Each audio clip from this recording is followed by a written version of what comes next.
Assalamualaikum warahmatullahi wabarakatuh. Bismillahirrahmanirrahim. Pada kesempatan kali ini saya akan menjelaskan tentang teori sosial Karl Marx dan relevansinya dengan pendidikan di zaman sekarang. Karl Marx merupakan salah satu tokoh paling berpengaruh dalam sejarah pemikiran sosial modern.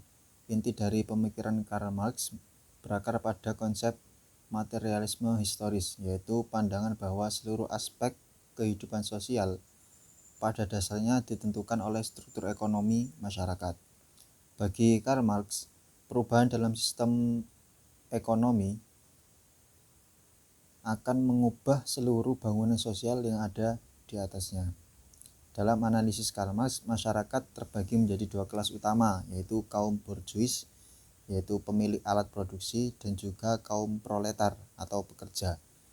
Hubungan antara kaum borjuis dan kaum proletar itu bersifat eksploitatif karena kaum borjuis memperoleh keuntungan dari hasil kerja kaum proletar tanpa memberikan imbalan yang setimpal.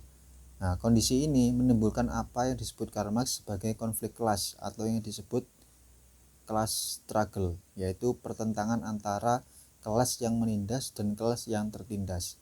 Bagi Karl Marx, sejarah umat manusia pada dasarnya adalah sejarah perjuangan kelas yang tak pernah berhenti. Jadi menurut Karl Marx itu ada dua kelas utama dalam masyarakat, yaitu kaum borjuis, yaitu pemilik alat produksi, dan kaum proletar atau buruh atau pekerja. Nah, hubungan antara keduanya itu bersifat eksploitatif, yang mana kaum borjuis itu mengeksploitasi para kaum proletar atau pekerja itu, sehingga ada pihak yang menindas, ada pihak yang tertindas. Nah, selain itu Karl Marx memperkenalkan konsep kesadaran palsu atau false consciousness, yaitu kondisi di mana masyarakat tidak menyadari bahwa mereka hidup dalam sistem penindasan. Jadi seakan-akan masyarakat atau kaum proletar itu mereka tidak sadar bahwa mereka itu tertindas oleh kaum borjuis. Ideologi dominan termasuk agama, hukum, dan pendidikan itu seringkali digunakan oleh kelas penguasa atau kaum borjuis tadi untuk mempertahankan status quo. Sebaliknya, Karl Marx menyerukan pentingnya kesadaran kelas atau class consciousness, yaitu agar kaum pekerja atau kaum proletar itu memahami posisi mereka dalam struktur sosial dan berjuang untuk perubahan sistem yang lebih adil sehingga tidak ada eksploitasi di situ. Kemudian pemikiran Karl Marx melahirkan apa yang disebut dengan teori sosialisme ilmiah atau scientific socialism yang ia kembangkan bersama Friedrich Engels. Istilah ini digunakan untuk membedakan antara sosialisme utopis yang hanya berisi cita-cita tanpa dasar ilmiah dengan sosialisme ilmiah yang didasarkan pada analisis materialistik terhadap struktur ekonomi dan hubungan kelas.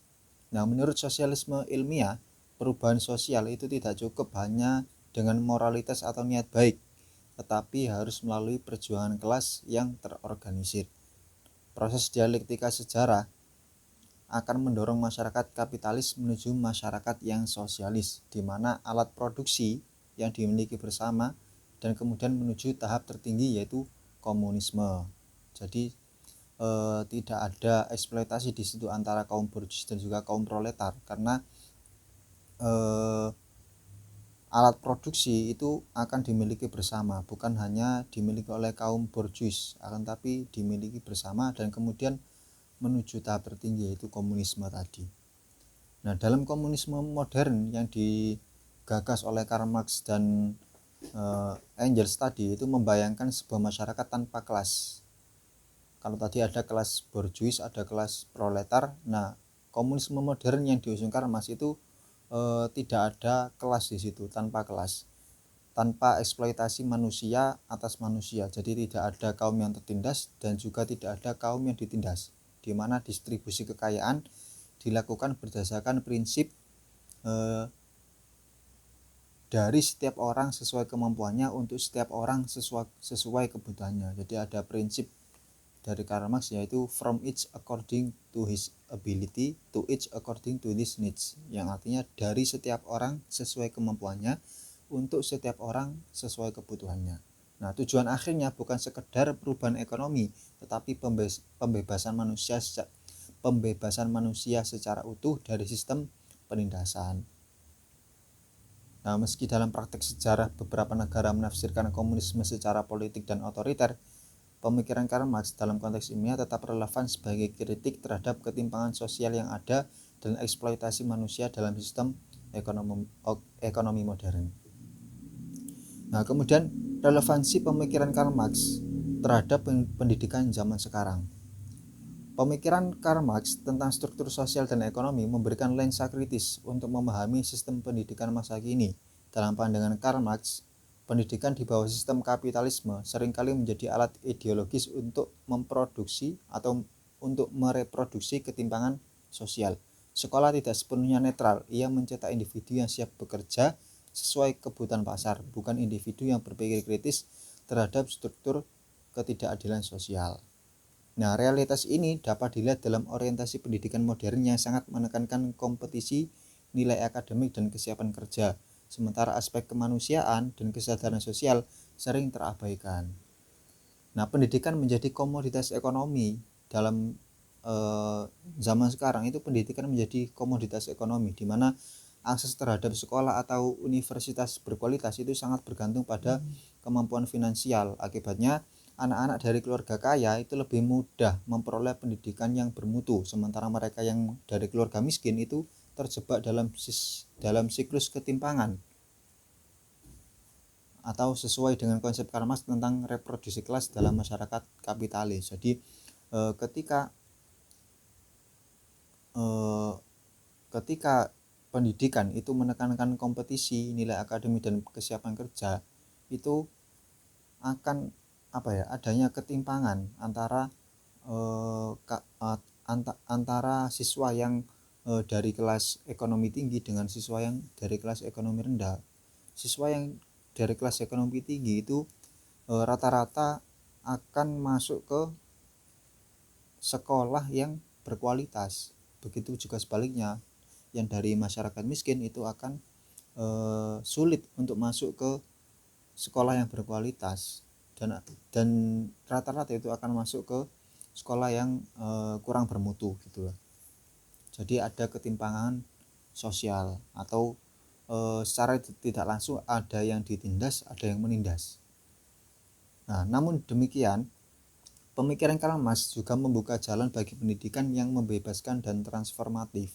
Pendidikan seharusnya menjadi sarana untuk menumbuhkan kesadaran kritis agar peserta didik itu tidak hanya menerima struktur sosial apa adanya, tetapi mampu menelaah dan memperjuangkan perubahan sosial yang lebih adil. Nah, pandangan ini sejalan dengan gagasan pendidikan pembebasan yang dikemukakan oleh Paulo Freire, yang juga banyak terinspirasi oleh pemikiran Karl Marx.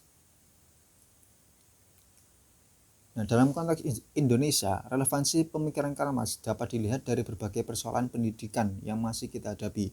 Ketimpangan akses, komersialisasi pendidikan, serta rendahnya kesadaran kritis di kalangan pelajar. Banyak siswa dan mahasiswa terjebak dalam paradigma pragmatis, yaitu belajar hanya untuk memperoleh ijazah dan pekerjaan, bukan untuk membangun kesadaran dan tanggung jawab sosial.